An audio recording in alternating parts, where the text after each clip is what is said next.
యవన బిడ్డలారా, అమ్మని నీకు నాయకురాలిగా ఇచ్చాడు, నాన్నను నాయకుడిగా దేవుడిచ్చాడు. నాన్న నాయకత్వాన్ని, అమ్మ నాయకత్వాన్ని ఎప్పుడు తిరుగుబాటు చేయొద్దు, ఎప్పుడు తిరుగుబాటు చేయొద్దు.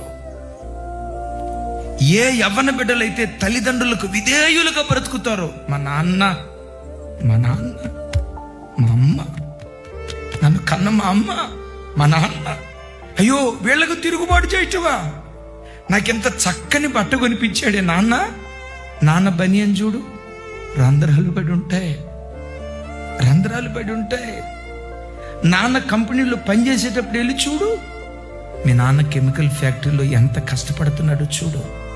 ఆ కెమికల్ గాలి పీల్చుకొని ఊపిరితిత్తులు పాడైపోయినా, నా కూతుర్ని కార్పొరేట్ స్కూల్లో, నా కూతుర్ని కార్పొరేట్ కాలేజీలో, నా కొడుకుని కార్పొరేట్ స్కూల్లో వాడు కారపు మెతుకులు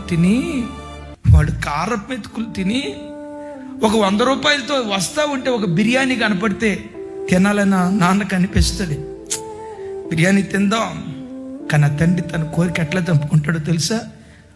ఈ 100 రూపాయలతో నేను బిర్యానీ తింటే నా ఒక్కడి కడిపే కదా నిండేది. ఈ 100 రూపాయలతో ఒక 1 కిలో చికెన్ తీసుకొని వెళ్తే నా కొడుకు తింటాడు, నా కూతురు తింటుంది, నా భార్య తింటుంది, నలుగురు తింటాం.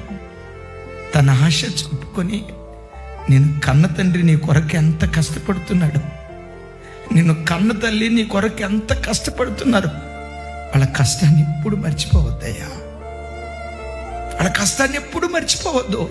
వాళ్ళ కష్టాన్ని కళ్ళ ముందు పెట్టుకొని, ఈ తండ్రి రుణం నేను ఎట్లా తీర్చుకోవాలి, ఈ అమ్మ రుణం నేను ఎట్లా తీర్చుకోవాలి, వీళ్ళకి నేను ఏం చేస్తే వీళ్ళ రుణం తీర్చుకోగలను, వీళ్ళకి నేను ప్రతిగా ఏమి ఇవ్వగలిగితే వీళ్ళ రుణాన్ని తీర్చుకోగలనని ఆ కృతజ్ఞత భావం, ఆ వినయ భావం నీకుంటే, పెంట కుప్పల మీద నుండి లేవనెత్తి శిఖరాల మీద దేవుడు కూర్చో